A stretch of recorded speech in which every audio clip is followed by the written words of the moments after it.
ibu sekalian, ada informasi yang sangat menarik dalam Al-Quran, bahwa saat manusia, anak cucu Adam diciptakan oleh Allah, itu penciptaannya diiringi dengan kemuliaan. Bahasanya bukan sekedar mencipta. Kata Quran, walaqad karramna bani Adam. Quran surah 17 ayat ke-70. Walaqad karramna bani Adam, dan sungguh kami telah memuliakan. Jadi hati-hati saat kita diciptakan oleh Allah ini, bukan tercipta secara fisikal lahir saja, tidak, tapi kita tercipta membawa kemuliaan. Di fisik yang sangat mulia, potensi kebaikan yang sangat mulia, jalan kehidupan yang sangat mulia. Saking mulianya, bahkan manusia pertama yang dicipta itu, saking mulianya, itu dimintakan oleh Allah kepada makhluk selainnya untuk hormat. Di saat Adam diciptakan, diberikan bekal kemuliaan, itu malaikat, jin yang ada di sekitarnya untuk diminta oleh Allah untuk hormat. Ibu bisa temukan di Al-Baqarah ayat 34 itu. Tidak kami tuliskan. Wa idh qulna lil malaikati isjudu li Adama fasajadu. Dan ketika kami perintahkan pada para malaikat dan jin yang ada di sekitar itu, ketika Adam sudah diciptakan, diberikan pesan, diberikan tugas untuk menjadi khalifah di bumi, kata Allah, malaikat semuanya, ayo sujud, hormat pada Adam. Hormat. Jadi ibu bisa bayangkan, manusia ini saking mulianya, malaikat saja diminta hormat. Diminta hormat. Karena itu penting kita sadari, saat terlahir ke muka bumi ini, bukan cuma fisiknya, bukan cuma kepribadiannya, tapi seluruh yang menyertai kehidupan kita itu sudah mulia.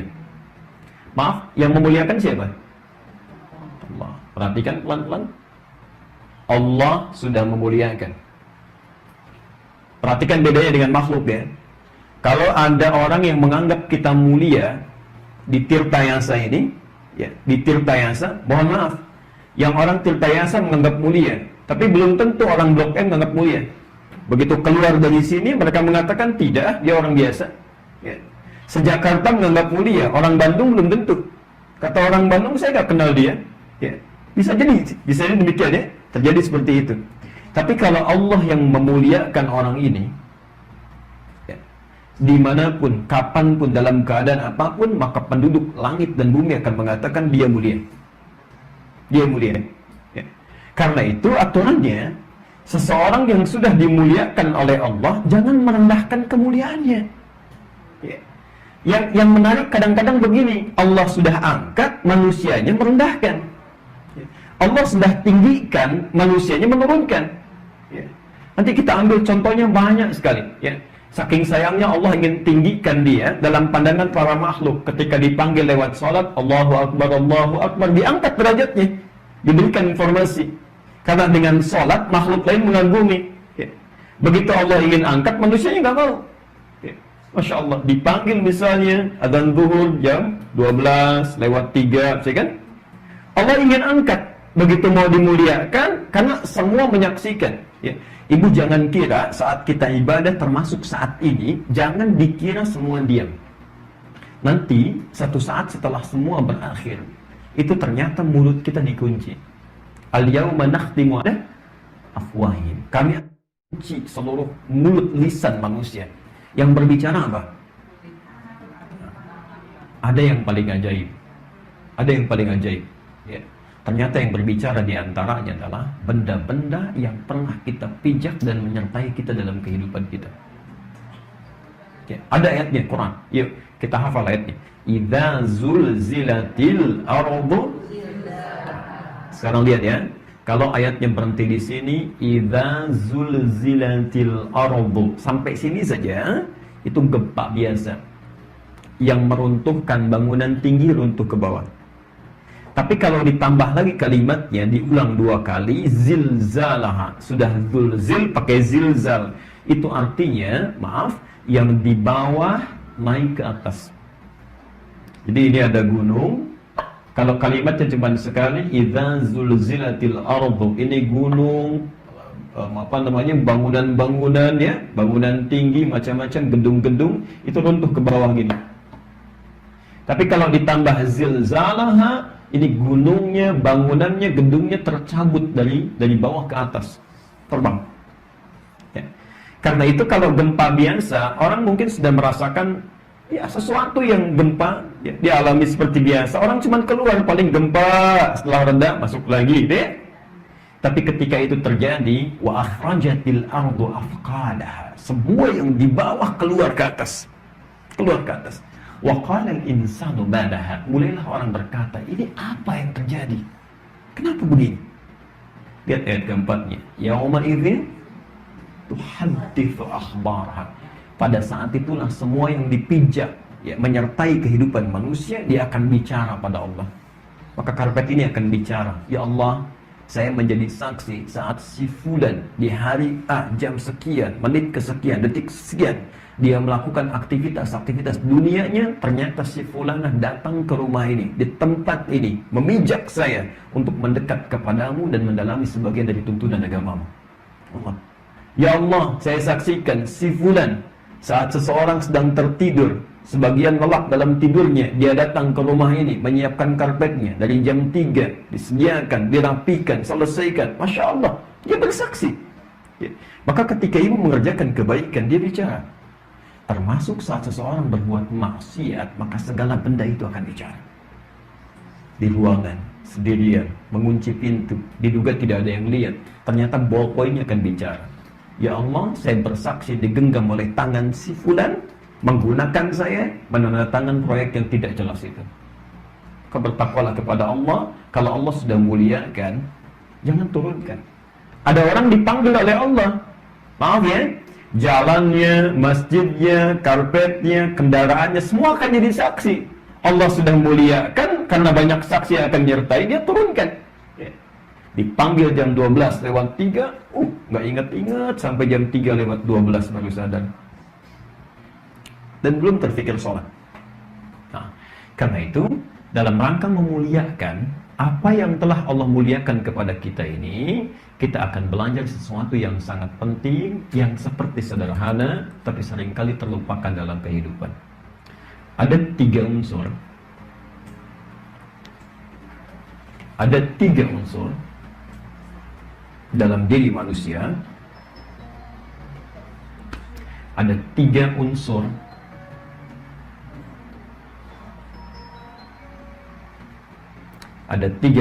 dalam diri manusia yang menentukan kemanusiaan dan kemuliaannya. Baik, pelan-pelan. Ada 3 unsur dalam diri manusia yang menentukan kemanusiaan dan kemuliaannya.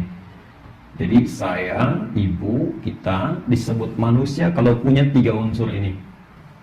Kalau tidak punya, hilang kemanusiaannya. Nanti kita cek ya, sampai jam segini masih manusia atau belum gitu ya. Kita lihat. Baik, pelan-pelan. Quran surah 15 ayat ke-28. Quran surah 15 ayat 28. Di sini saya hapus dulu sebagian.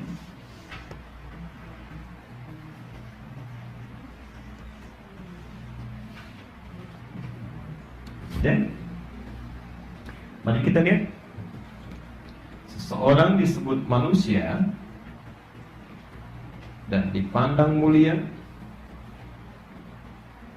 Satu, kata Allah, saat manusia ini diciptakan, wa in qala rabbuka lil malaikati inni khaliqun bashara.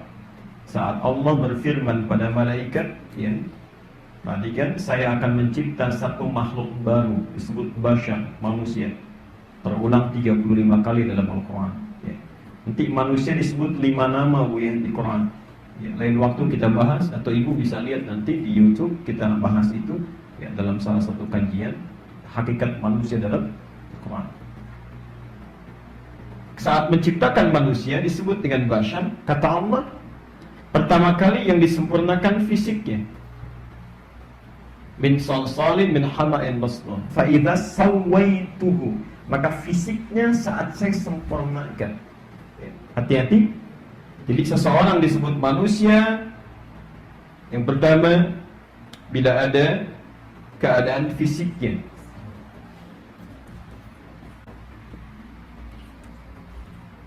Fisiknya beda secara fisikal, beda dengan binatang, beda dengan jin, dan dicipta dalam keadaan sempurna. Laqad khalaqnal insana fi ahsani taqwim. Yang pertama, seseorang disebut manusia diberikan oleh Allah tampilan fisik yang sempurna, fisik sempurna. Hati-hati Bu ya. Jadi fisik kita sudah sempurna dengan segala hal yang tampaknya. Ya, ada yang hidungnya mancung, hidungnya sedikit pesek misalnya. Ada yang tinggi, ada yang pendek, ada yang hitam, yang putih, ya, yang coklat matanya, yang biru, itu sempurna. Ya. Sempurna itu bukan pandangan kita, sempurna itu berdasar kemaslahatan hidup kita. Jadi kalau ibu diciptakan begini, saya begini, memang kita butuhnya seperti itu. Kalau dirubah sedikit saja akan berbahaya bagi kehidupan kita. Ya. Misal, ibu pernah ke Sudan? Ada satu daerah di Sudan yang pigmen kulitnya itu sampai 40 warnanya. Di tempat yang sama. Tempat yang sama. Ya. Ada yang putih, ada yang coklat, ada yang hitam, bahkan ungu. Tempat yang sama.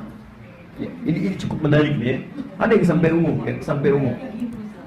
Ternyata ketika Allah ciptakan mereka dengan pigmen kulit yang berbeda, itu situasinya, ya, kadar cuacanya, iklimnya, walaupun satu tempat di situ itu berbeda-beda. Ya. Ada yang putih lebih dekat ke wilayah-wilayah Eropa sana ini, maka dengan 18, 20 derajat, 25 derajat paling panas, ya biasa putih. Ada yang di atas itu 30, 36 derajat ya, mulai agak coklat. Yang hitam 40 sampai 45 derajat. Yang ungu itu rata-rata panasnya 50 derajat pun. Yang ungu ya. Jadi kalau simpan telur di situ 15 menit sudah matang itu. Ya. Mahasiswa kita kalau kuliah di situ siang-siang tidur itu kalau belum siram kasurnya dengan air itu nggak bisa tidur. Saking panasnya. Nggak bisa bayangkan. Tapi perhatikan hikmahnya. Allah ciptakan yang kulit ungu bukan ingin menampakkan pada manusia ini rasial nih ungu, tidak.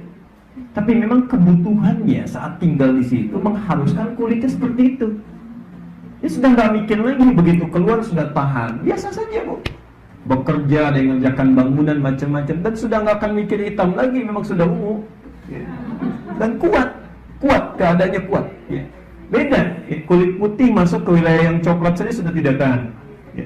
Karena kan di Afrika uapnya sedikit kadarnya. Kalau kita kena panas berkeringat, ya, ibu sudah gerah macam-macam. Di sana tidak. Kerupuk disimpan di kita itu mengerut, di sana terbakar. Terbakar sedikitnya uapnya, ya. Sedikitnya uapnya. Baik. Nah, kayaknya kalau ke Mekah dan keluar kan ibu pakai sunblock kan, ya menggunakan itu. Ya karena kadar uapnya sedikit, ya kurang. Nah, jadi ini yang pertama, tampilan fisik sudah sempurna. Karena itu dilarang bagi siapapun untuk merubah tampilan fisiknya. Ya. Pelan-pelan dulu. Nanti kita akan lihat ayat-ayatnya seperti apa kita diminta memuliakannya. Kedua, roh. Harus ada rohnya. Oh berbahaya kalau cuma fisiknya saja, rohnya tidak ada, tidak akan hidup. Karena itu ayat itu mengatakan fa idza sawaituhu wa nafakhtu fihi min ruhi. Setelah disempurnakan fisiknya, maka kami tiupkan roh ke dalamnya supaya punya kehidupan. Ya. Makanya nanti saat rohnya ditiupkan, berubah namanya dari roh menjadi nafas. Nafas, ya. Dari situ diserap ke dalam bahasa Indonesia menjadi nafas, bisa bernafas. Jadi kalau rohnya sudah masuk ke dalam fisik, maka seseorang sudah bisa bernafas. Pelan-pelan. Saya agak percepat dulu ya. Yang ketiga, akal. Silakan. Akal.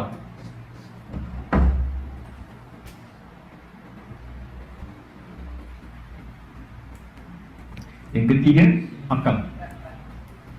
Baik, sebentar. Jadi ini fisik ditambah roh.